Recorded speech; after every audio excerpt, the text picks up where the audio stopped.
Okay, it's good to be back with you all. I feel like this is my church in St. Louis now. Yeah. Church? What'd you say? Which churches? Which? I work at Central Reform Congregation. We're actually in the Central West End. Okay. We're sort of right across from Barnes, that area, Waterman and Kings Highway, just south of Belmar. But no, I love being here, and I went to Belle Reve Elementary, so this is really back in my area.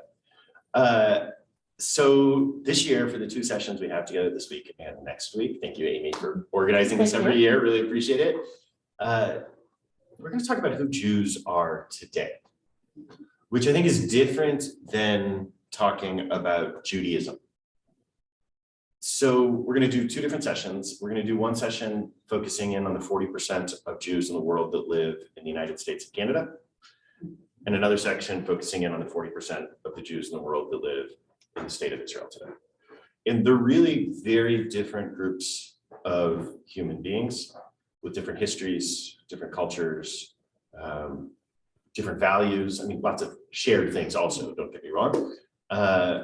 And really different ethnicities. That's the other piece that we're going to talk about.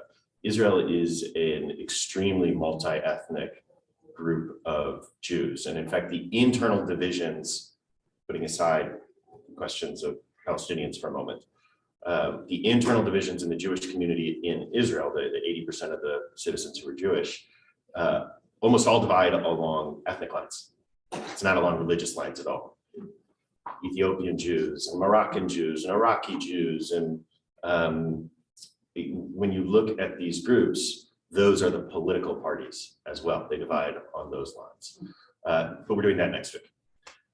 This week, we're talking about American Jews. So I want to start by saying that I think Judaism, meaning the religion of the Jewish people, is descriptively not the most significant part of Jewish identity. Let me say that again. The Judaism, the religion of the Jewish people, is not the most important part of Jewish identity, which is to say that if you don't believe in God, if you don't keep kosher, don't keep the Sabbath, don't light Hanukkah candles, don't like any of the things that you imagine with Jewish practice or Jewish observance or Jewish faith or Jewish belief or whatever words you want to put there, that has no impact on your Jewishness. The religious piece is, in some important, profound senses, optional for Jewish identity. I think it's really important to understand that because oftentimes, particularly in an American context, you have these groups of Christians, Muslims, Jews, or it used to be Protestants, Catholics, Jews, right? And there's some odd ways in which it doesn't quite fit. The Jews are something a little different than Christians or Protestants, Catholics, or Muslims, in the sense that our identity is not primarily a religious identity. Of course, there is a religion of the Jewish people called Judaism, and lots of Jews are very religious, right? But that's a separate piece in many ways. Yeah. Don't you think though, or at least I think that's the way other people see it? Keep going. What do you mean? It's about the religion of being Jewish. Yes. So that's in fact why I start there, because I think particularly in our Christian cultural context, right, in the United States, the air we breathe is a Christian cultural context. That oftentimes Jews are imagined into an identity that looks like Christian identity, looks like religious identity. It's really what I mean by that. Though what we mean by religious identity is Christian identity in some ways in the US, right? So yeah, that's exactly why I'm starting there, is because I think it's a really important piece to understand, because for Jews, self-identity, it is not about religion. A cultural Jew, you sometimes hear that phrase, is no less Jewish than an ultra-Orthodox Jew.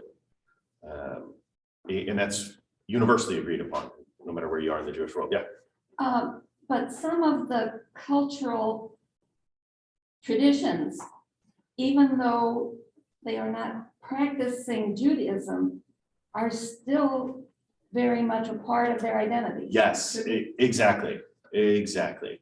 You know, one of the frames that we talk about Judaism with sometimes is that Jewish identity is a civilization in exile.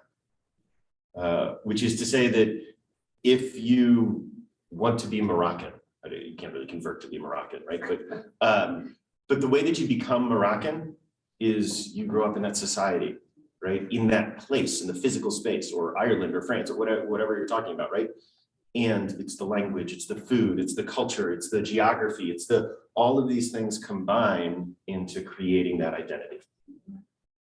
Jewish identity is, in that sense, like being Moroccan, except we've been ethnically cleansed from place to place for the last 2,600 years or so, over and over and over again. And so we've relocated our civilization into text often instead of into geography, because we haven't had a choice. Okay, that was really just the setup though. I don't want to get too lost in the setup.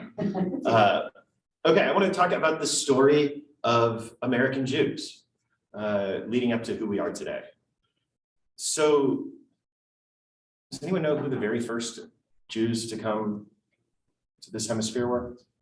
1492, what happens? Columbus sails the ocean blue, and you can continue the rhyme. And Spain ethnically cleanses all of its Jews too. So when the church comes back into Spain, it is amongst the most traumatic events in Jewish history. Not quite on the level of the Holocaust, but certainly you can have that discussion.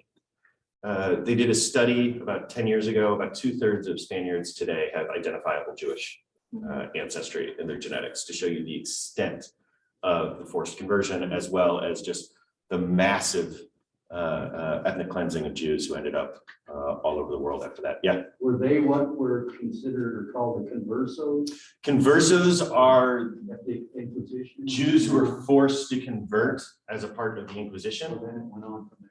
Exactly. Sometimes conversos is used to refer to Jews who were fake Christians, like they pretend for a while and then return. But the other piece of that is also that there were all sorts of Jews who were forced to convert, and then their grandchildren are just Catholic. But they're like real Catholic, right? And then the converso charge is used against them, so that there's anti-Semitism against these Catholics 2-3 generate, right? Like, so 1492, Columbus sails the ocean blue, and Spain ethnically cleanses all of its Jews too. And some of those Jews end up on boats to these shores. So the Jews were forced to convert to Catholicism. Correct. Oh, yeah. Oh, Correct. yeah. Massive forced conversion in the Inquisition. 1400s, 1500s, exactly. Huge. Spain, or the Iberian Peninsula under Islam, was the peak location for Jewish civilization during that time. So as they converted, then were they more accepted as a part of the culture, or were they still seen? We have all sorts of evidence of those people who were forced to convert still being significantly discriminated against. Jews are, during that time period, and truthfully for much of the last 700 years or so, Jews have been the significant minority population everywhere in Europe. And what that meant is that Jews were discriminated against and victimized like people do to minority populations everywhere, right? It was a little different in the Muslim world. Jews were definitely treated better in the Muslim world. In fact, basically outside of the last 60, 70 years or so, since the politics of the state of Israel, it was always better to be a Jew in a Muslim country than a Christian country. Okay, but let's not get too lost in history. That was the other topic we talked about talking about. But The weight of ink is a good book. the weight of ink? Oh, I haven't even heard of that. I'll look it up. Okay. I'm ready for a book like that. So the first Jews to come over, about 500 of them come over fleeing the Inquisition, getting on whatever boats they can to get out of Spain, where they're not allowed to be anymore. And they come over here. They mostly land in the Caribbean. Kind of wish they just stayed there. Really. So these first Jews are in places like Jamaica, St. Thomas, St. Croix, places like that. Eventually, some of them make their way up to what becomes the United States. There's a famous letter from George Washington to the Jewish community, a very small community. These are Sephardic Jews, dark-skinned Jews. Then, in the 1800s, there are all of these revolutions that sweep across what becomes Germany, liberalizing revolutions, or attempts to liberalize. They all fail. And as they fail, the Jews who are involved in them, who are disproportionately involved in them for obvious reasons, right? As a discriminated minority population, they have a natural investment in wanting the country to be a more democratic, more liberal, et cetera, accepting kind of place. These folks flee to the United States, and about 50,000 Jews from Western and Central Europe make their way to the United States during this time period. These Jews end up in the German cities of America, not in the like classically Jewish cities like New York, but in the cities like St. Louis and Cincinnati, and Peoria was an important Jewish German town, right? All these places where German residents settle, Jewish residents from Germany settle also. These are the first 50,000 Jews. They settle in the north, they settle in the south. They have very different relationship to this country than the generation that follows after them. Yeah. Selma, Alabama, I think, was heavily Jewish per capita. 'Cause I worked with a lady from there, a Jewish lady. She explained it to me. So Yeah. yes, let's talk about the waves of immigration there. This first wave of immigration, what we see is they come to the United States and are used to being the significant other, right? The significant discriminated category. And they come to the United States where we have a very different categorization or racial binary, right? Of black and white. And right, we're talking about a time when people of color were enslaved in this country. And so the Jews in the north and the south end up having a very different relationship to whiteness. Jews in the north end up, again, these are these early 50,000, it changes when we go a little further. Jews in the north end up in cities that are a little denser with Jewish populations. And so they become an ethnic racial other that doesn't fit cleanly into this binary in the north. In the south, meanwhile, these first few Jews, 50,000 Jews, are much smaller. These are Jews who end up as, one or two Jewish families in a town in Mississippi. Often the dry goods store, things like this. And since there are so many fewer Jews, what we see is actually significantly more anti-Semitism in the north during this early time period than in the south, which is the same thing as saying that these Jews in the north weren't accepted immediately into whiteness, whereas the Jews in the south were. It's one of the real dynamics that we see happening. The other way around. I haven't been in New Right. York City. Yeah, exactly.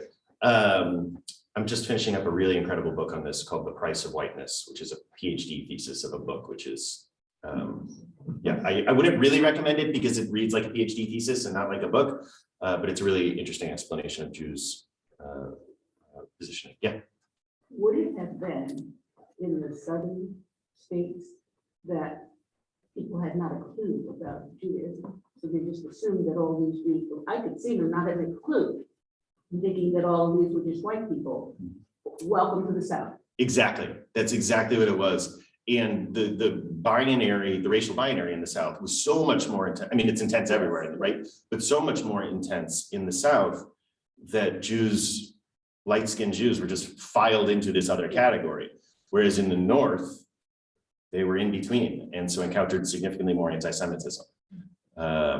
Yeah, great point. Okay. These are the people who found the first seminary on these shores, Jewish seminary to ordain rabbis in Cincinnati, where I was ordained. These are the folks who really try to create a new American Judaism and a new American Jewish identity. And in particular, one of the themes of this identity that we see, or this attempted identity, is an attempt to take Judaism and center it in Jewish identity. The opposite of what I started with today, right? There's an attempt, to say it differently, to turn these people into Americans of the Hebrew faith. And of course, what we mean by Americans is white people of the Hebrew faith, right? That's the unspoken piece here. All of that is copied, by the way, from the attempt to turn Jews into Germans of the Hebrew faith that was happening in Germany, and we know how that story goes.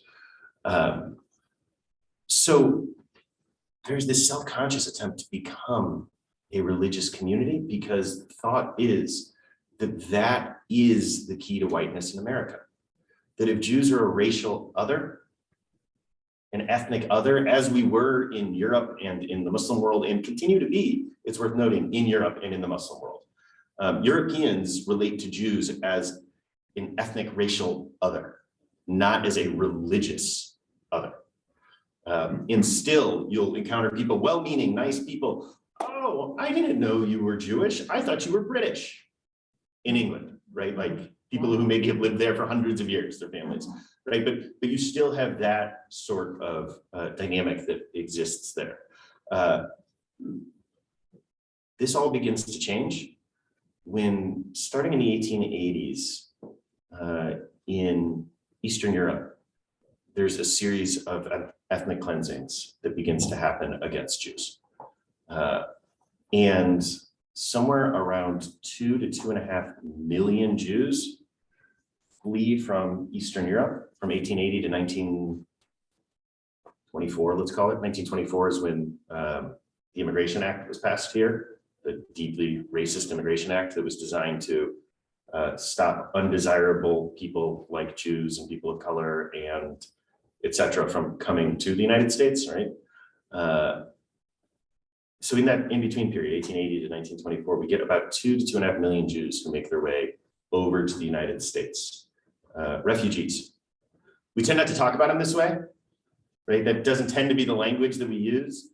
The language we tend to use is instead they come over for new opportunity or for, which is a part of putting it into the frame of the American dream, that 2.5 million people don't leave where they've lived because they think that they can make a little more money somewhere else.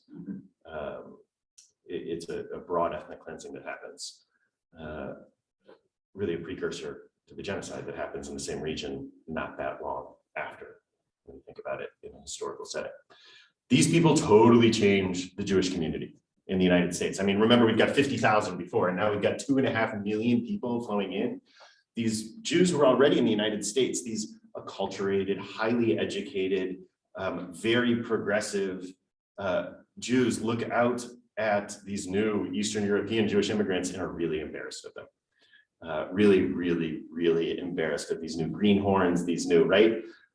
Who don't know anything, who have this very different model of Jewish identity and Jewish behavior. And so there's some real tensions, but then very quickly it's overwhelmed, right? 2.5 million people as compared to 50,000.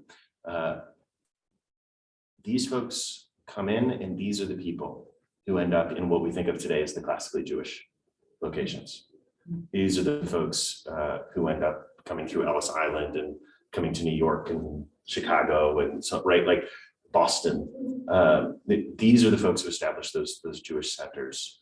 And they have a very different experience. These are the Fiddler on the Roof folks, right? Minus the romanticism. Because there was very little romantic about the actual experience, right? So these folks come in, and these are my ancestors. And they begin to settle in all of these Jewish towns. They are who a huge percentage of Jews in the United States descend from today. Something like 85% of all Jews in the United States are Ashkenazi Jews. This group from Eastern Europe are known as Ashkenazi. 85% of all American Jews are Ashkenazi. It's really, and this is why we're going to talk about Israel next week so differently too. It's a really different dynamic than what happens in Israel. Where in Israel, Ashkenazi Jewish identity, ethnicity, right? Ashkenazi is an ethnicity. I did my 23andMe, and I am like, I don't have a tree. It's just like a bush of inbred Jews for the last, right? It's an ethnicity.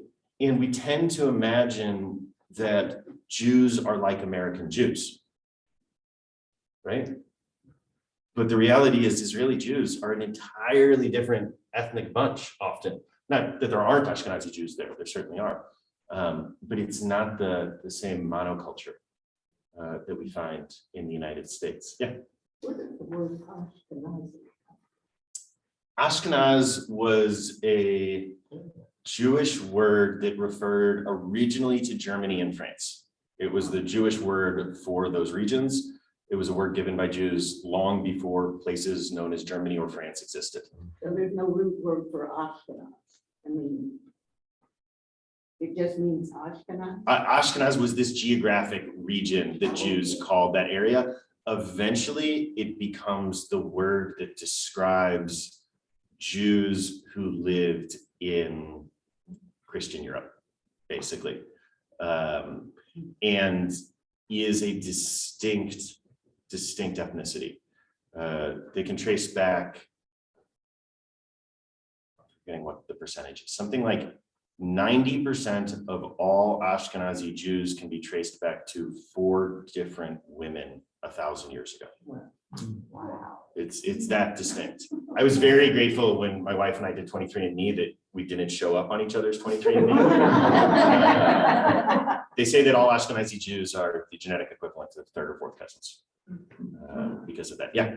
I wanted to ask, because I was finding the roots also, and most of the Ashkenazi Jews seem to come from present-day Poland and Russia.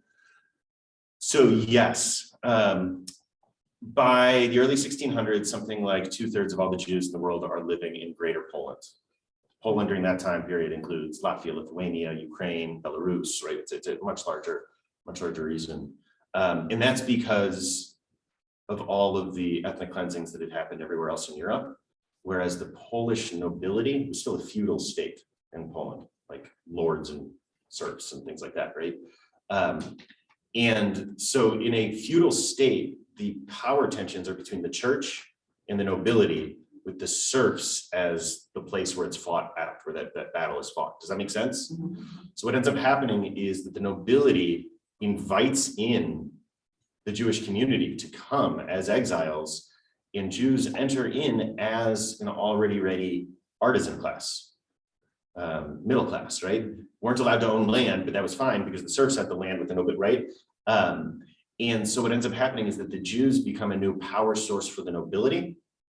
And one of to use kind of a Marxist analysis here, one of the ways of understanding the extreme rise in anti-Semitism, anti-Judaism that happens throughout Christian Europe, starting really during this time period, is that the church responds to this new power source of the nobility by using anti-Semitism to undermine the nobility's power structure, the Jewish community. Right, again, a kind of Marxist read of this all rather than a theological read. So yeah, that's how Jews end up in Poland during that time period. But the reality is that most American Jews today, their families have been in the United States longer than they were in whatever particular place they think of as being the old world, because these are by and large, the history of Jews in Christian Europe is that you're a refugee and your grandparents were refugees from different places, and your grandchildren will be a refugee from different places, just back and forth and back So and you're forth. almost a nomadic The wandering Jews. transition. Exactly.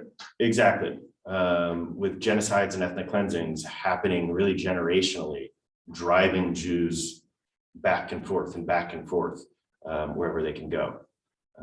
Yeah, exactly. Okay, so we've done a lot of history. Let's jump back to the present. Now that we've talked about how American Jews came here. Today, I want to suggest there are 5 different tribes of American Jews, 5 different primary manifestations of American Jewish identity. I like my tribe word better, but there are Jews who are liberal and engaged. That's tribe number 1, liberal and engaged. I don't mean liberal in their politics, though their politics tends to be liberal as well as a discriminated minority. That's one of the things that happens, right? But by liberal, I mean non-fundamentalist. They have a liberal mindset writ large, right? It's scientific, evidence-based, university, et cetera, right? That's what I mean by liberal, not their particular politics. Liberal and engaged, and that engagement takes all sorts of different forms. For many Jews, their most significant source of Jewish identity and connection is around the Holocaust. For many Jews in America, their most significant source of connection and identity is around Israel. This place across the world that they maybe haven't been to, or if they have been to, they went on like a 10-day Disneyland version of a trip, right? And yet it serves as a proxy identity to many, many American Jews. This is why in interfaith settings sometimes, folks will bring up something dealing with Israel, right? Non-Jews will bring up something dealing with Israel, and the Jews in the room react very, very defensively. When I worked for the Episcopal Diocese in Ohio, I taught a class to the priests there called What Jews Talk About When They Talk About Israel. Because of this exact thing, right? And the real answer is, why do they act so defensively? Because they connect to it, we connect to it as a part of our own identity. So criticism of Israel feels to American Jews sometimes like criticism of us, even as these people maybe have only been to a 10-day Fairyland version, right? Tends to be generational also, with older generations having more of that and younger generations having less of that. And I don't think it can be separated from the Holocaust. The Holocaust in Israel formed this sort of shame, destruction, and redemption hope sandwich. Does that make sense? Of Jewish identity for many people, particularly, I would say, boomers. That's the generation that this is particularly strong for in the United States. So are they identifying with the German Holocaust? Is it? Oh, yeah. Okay, Yeah, so yeah. it's nothing happened in Israel itself. No. But those two things become a part of what it means to be an American Jew. Yeah, right. The Holocaust was the murdering of a third of all the Jews in the world by Christian Europe. Right, and it's not just Germany, it's everywhere. And it's not just Nazis, it's neighbors. I should have brought it in. I just had someone, I'll bring it next week. I just had a congregant give me her aunt's stars. Wow. That she was forced to wear in Nazi Germany. And it's not the individual stars, it's the sheet of stars that Jews were given that you then cut out to pin on your clothes. And I'll bring it next week because there's something about touching it and seeing like how modern of a fabric and of a printing it is. And you can see the sheet and you can see the spots that someone took scissors and cut it out because they were forced to put it on the clothing. Yeah, so I mean, it becomes an incredibly traumatic event for Jews, even Jews who their families had been over in the United States for a while and all they lost were cousins or things like that. It's deeply traumatic and deeply forming to American Jewish identity. So this first category of American Jews, liberal and engaged. For some folks, it's the Holocaust. For some folks, it's Israel. For some folks, it's their synagogue and their religious community, whatever that means. Again, there's a huge range of faith and belief, even within synagogue communities. And in my community, even on the people who show up for services, I would guess half of them identify as agnostic or atheist. Yeah, the folks who belong to the congregation who don't show up to services, it probably goes even higher, that number. To give you a sense, in a recent Pew report, a survey of American Jews, 52% of Americans writ large say that they believe in the God of the Bible. 20% of Jews say they believe in the God of the Bible. I always think that that's a really funny statistic, by the way, because it's the Jewish Bible, like it's our stories. But I actually think that that's an important thing to understand because Jews in the United States tend to relate to the Bible not as scripture from on high, but as our tribal stories of our people. right? Which is to say that I don't look at Genesis and think this is what God said about the making of the world. I look at Genesis and I say, this is what my people thought of this thousands of years ago, and it begins a conversation that continues today, which is a very different perspective on these texts, which also leads to that kind of weirdness of it all, right? Yeah. As far as the part of coming from on high, isn't it the words of the prophets that talk about this direct contact?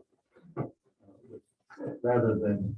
the stories of Absolutely. Genesis, But even there, Jews don't read the prophets. no?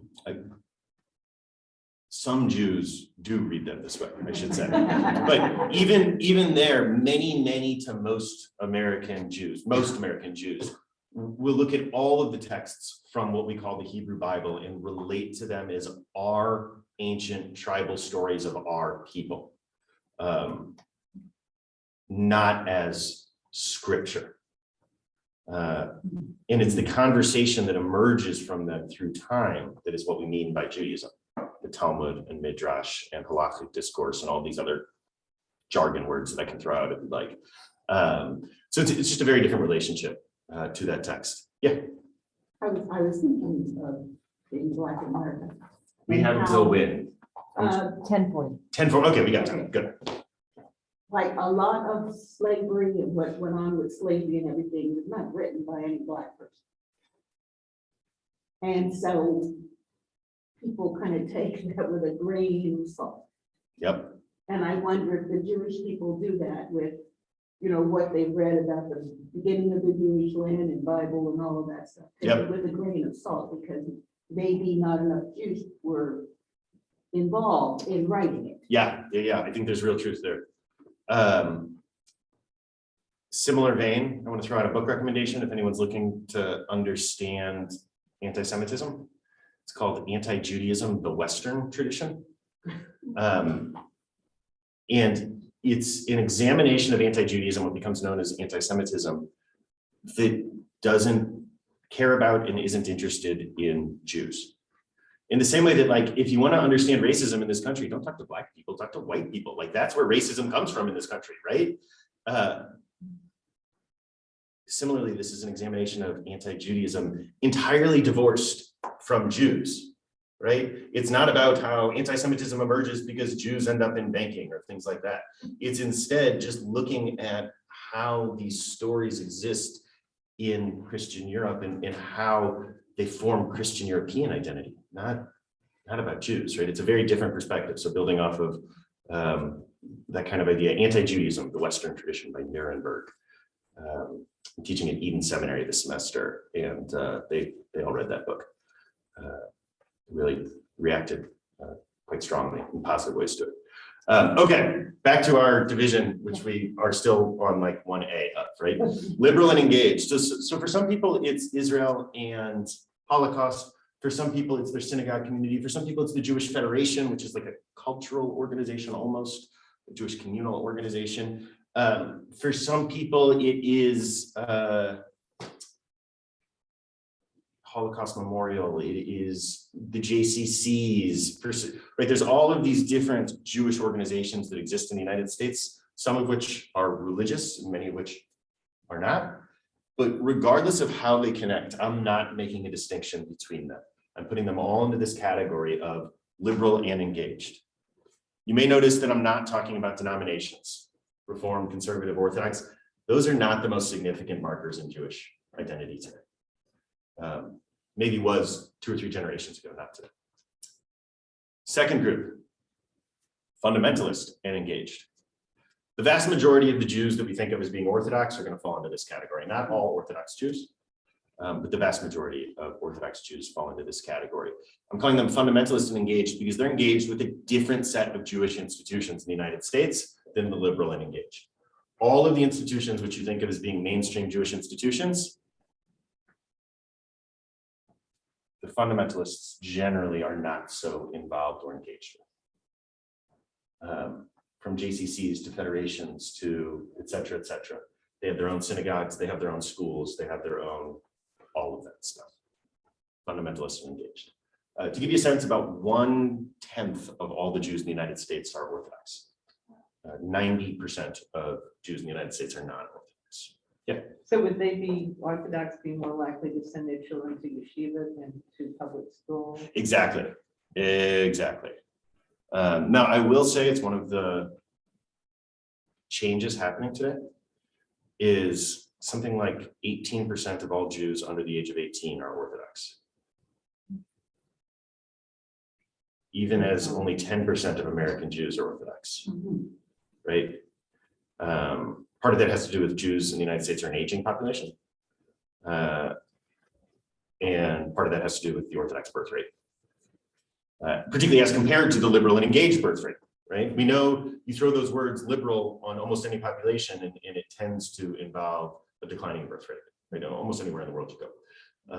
And that's certainly true amongst liberal and engaged American Jews. Okay, those are our first two categories. Third category, liberal and unengaged Jews. These tend to be the cousins, siblings, children, friends of liberal and engaged Jews. My brother falls into this category. My brother, who self-identifies very strongly as Jewish, deeply, devoutly atheist. But again, there's no contradiction there at all. You could bring in an ultra-Orthodox rabbi next to me and he would agree. If it's ultra-Orthodox, it's definitely a he rabbi. I should mention I'm married to a rabbi also, a woman. I'm fond of her also. So these unengaged folks are people who are not a part of the organized Jewish community. They're not dealing with Jewish institutions. They're not belonging to the JCC or a synagogue. They're not on the board of the Holocaust Memorial, right? Like they're not doing any of those things, even as they self-identify as Jewish. Often this will mean, maybe they do a Passover Seder or they light the Hanukkah candles or things like that, but they're not involved in broader Jewish institutional life in the United States. Group 3. Is that the largest group, would you say? I don't know what the other two are. Somewhere between the first and the third group, liberal and engaged and liberal and unengaged are one of those. My guess is they're similarly sized. This is my division of Jews, so there hasn't been like a study that divides people into these categories. My gut tells me that liberal and unengaged is a growing population, and liberal and engaged is a slowly shrinking population. But the flip side is liberal and unengaged quickly gives way often to folks no longer being Jewish. And of course, you stop being Jewish when you stop identifying as Jewish, right? It doesn't matter if your mother's mother was Jewish. It's whether the story you tell about yourself is a Jewish story. Okay, group 4, Israeli Americans. It's about 100,000 of them. And they are very, very, very much their own thing. Sometimes they interact with our mainstream organizations, frequently they do, but they are culturally different, they are values different, they are all sorts of ways a very different group. They tend to be much more politically conservative in the United States than the rest of the non-Orthodox Jewish world. And they tend to, first of all, they bring a deep ethnic diversity to Judaism that otherwise is sometimes not there. So this is category number 4, Israeli Americans. So I did classify that because they were originally from Israel and then they came here Correct. in the last recent number of decades. Correct, Yeah. correct. And these are just people who themselves grew up and were born in Israel and their children. Those are the people I'm categorizing in that group. And in fact, they're starting to create some of their own cultural organizations, Israeli American cultural organizations. Yeah. What about the Americans who went to Israel, some who never came back, and some who came back? Do they fall into that group? Often they fall into, no, I would not classify them there. I would not classify them there. As an American Jew who has spent a lot of time in Israel, I'm not Israeli. Though after having spent a few years in the Middle East, I came back here and I could tell that I was a little brusque for the Middle West. It was they're very far apart from each other. Yeah. I'm wondering, because I'm seeing this kind of in my community also. We talked and talked and talked about the race of community, whatever kind of categories we have.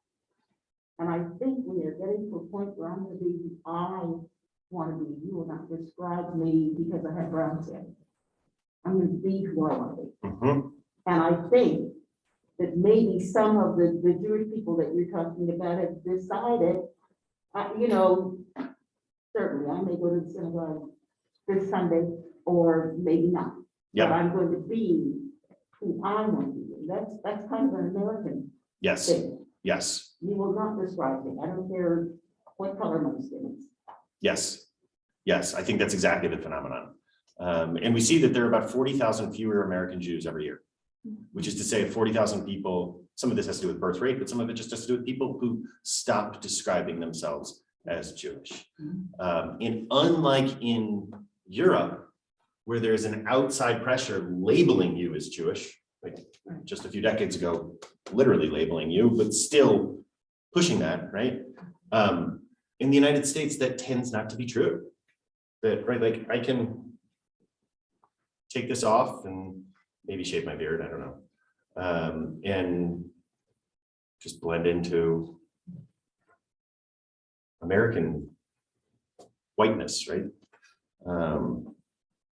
So yeah, I think that's a really important dynamic that we're seeing. And to hold on to what you said, there's lots of consternation in the organized Jewish community around the disappearance of the American Jew or intermarriage, but this is also just a marvelous success story. That's the other way of describing it, is that my great-grandparents, great-great-grandparents, they wanted to assimilate. That was their goal.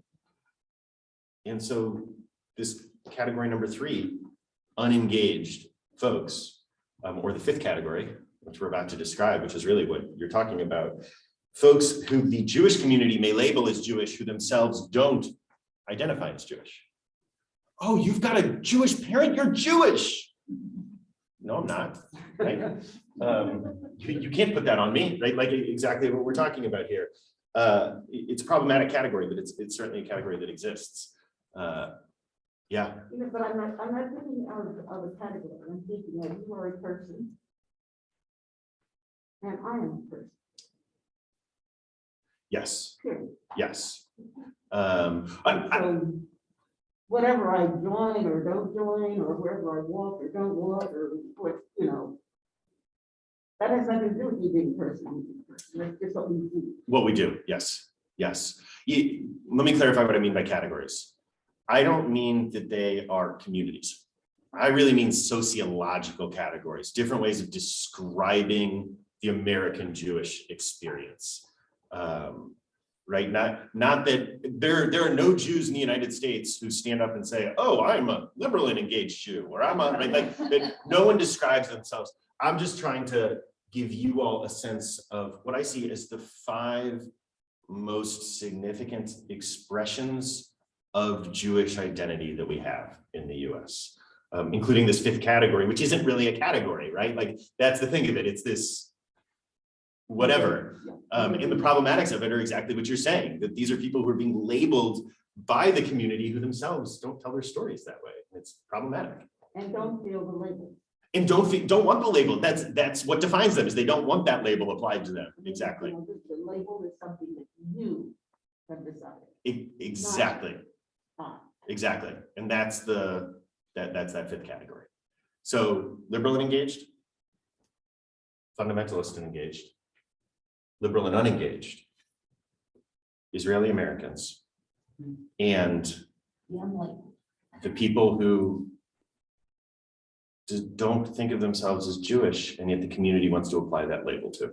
Sometimes that's as simple as like the version I just talked about. Oh, you've got a Jewish grandpa, you're Jewish. But sometimes it's also like the celebrity who doesn't identify as Jewish, but American Jews love to claim that celebrity. Right, Jason Markey, the old Cardinals pitcher, is a perfect example of that. If anyone remembers him, who's like Jews describe him as Jewish, but he doesn't really describe himself as so Jewish. But like, I remember being a kid at a game in Passover and like shouting out, "Happy Passover, Jason!" Right? Like, yeah. I'm somewhat surprised that you don't relate those categories to the three Jewish denominations on Ladue Road. You know, there's a Reform. There you go. There you go. Somewhere in the middle, and then there's another one that I don't understand. Reform, conservative, and Orthodox. Yeah, so let's talk about those categories for a moment too. These are denominations and they're religious denominations.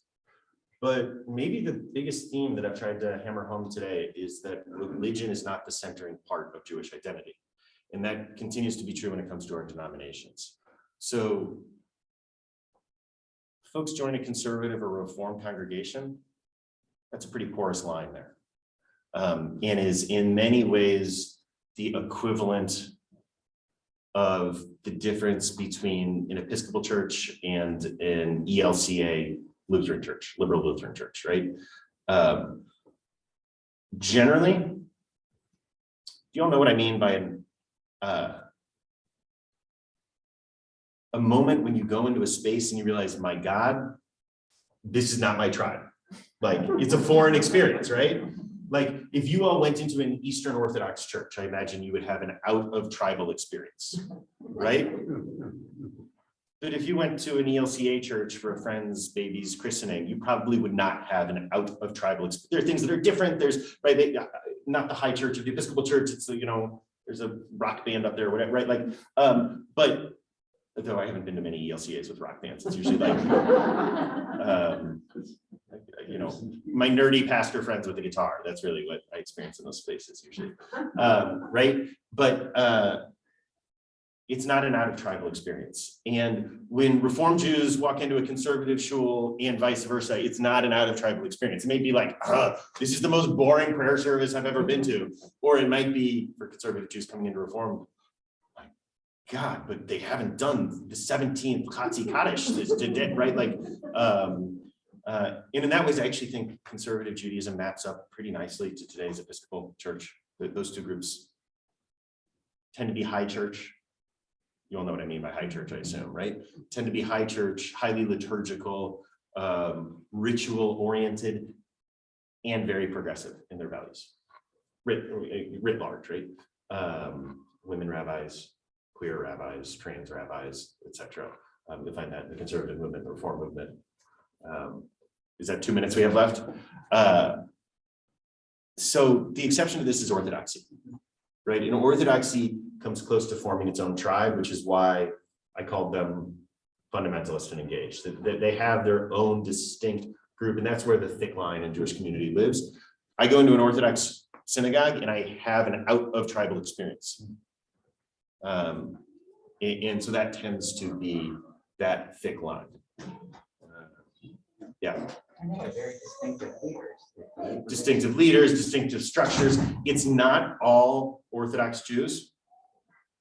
So for instance, there's a congregation, Base Abraham, on Del Mar, just outside of the Loop. We're a very progressive Orthodox community. And the vast majority of the people who go to that congregation aren't fundamentalists, even as they are Orthodox. And they're engaged in a liberal and engaged Jewish world. They belong to JCCs. They happily will come over to my house and we'll hang out. And they send their kids, if they send their kids to a Jewish day school, they send them to the same progressive, multi-whatever day school that my kids go to, right over here at B'nai Yonah.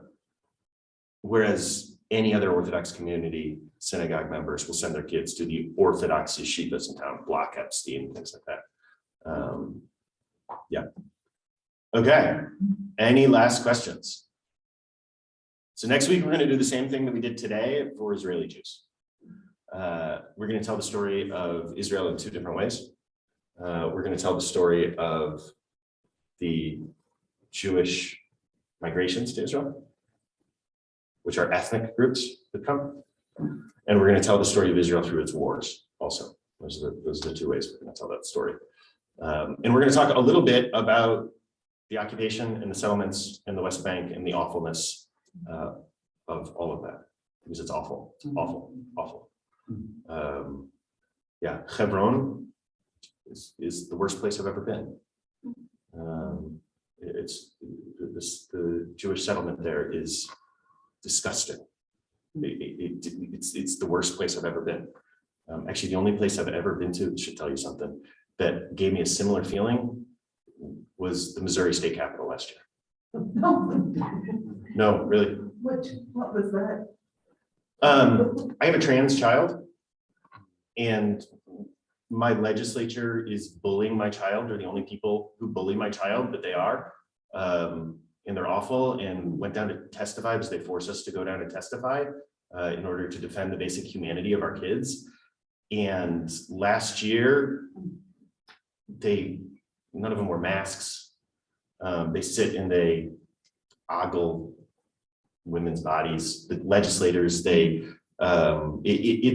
like seethes with evil. The building feels to me like Pharaoh's palace. Probably didn't even keep the murals for the art. Yeah, it's Another building. yeah, but truly, like it feels like it's the only place I've been to that feels kind of like Hebron. Yeah. Thank you all for having me. Thank you.